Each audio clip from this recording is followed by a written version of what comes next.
เสียงลือนามดังกังวานไปทั่วโลกายังฝังแน่นในดวงอุลา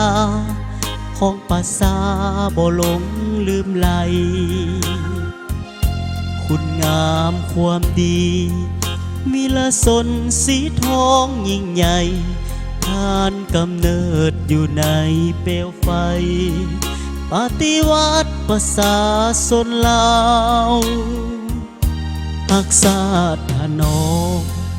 ยอมหลังเลือดอาบทรณีอุดมการจงหักภักดีที่ศัตรูกอบกู้ดินลาวบ่ยอมจำนนแก่พวกคนฟุ้งมารต่างดาวสีทองยอมเอาตัวเองเข้าสู้จนถึงวันสิ้นลมปานชื่อเสียงสีทองก้องกังวานในใจคนลาวนานเพียงใดบ่เคยมองเศร้าเป็นกกเขาใส่ซาดทหารน้ำใจเด็ดเดียวอันเหนียวแน่นต่อสู้ทนทานถึงจะถูกศัตรูลงคันบ่ไว้วันทนสู้ยอมตายนักรบสีทองวีรสนผู้เป็นแบบอย่างเป็นทวนไฟเบิกแจ้งเหยืองทางนักต่อสู้ผู้ที่ยิ่งใหญ่ของคนชาติลาววีรกรรมสีทองกวงไก่ชาติประสาสนลาวเฮาใดจะลึกไว้ส่วนนี้ลันการ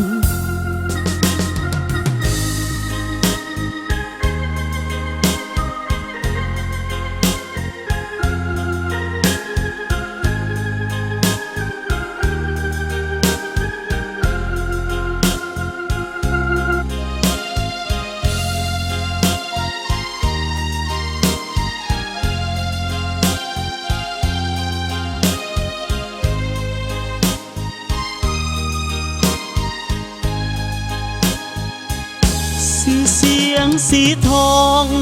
ก้องกังวานในใจคนลาวนานเพียงใดบ่เคยมองเศร้าเป็นกกเขาใส่ซาดทหารน้ำใจเด็ดเดียวอันเหนียวแน่นต่อสู้ทนทาน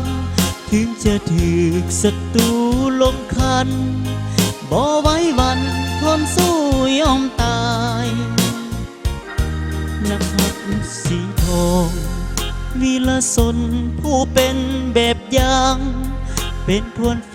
เบิกแจ้งเหยืองทางนักต่อสู้ผู้ที่ยิ่งใหญ่ของคนชาติลาว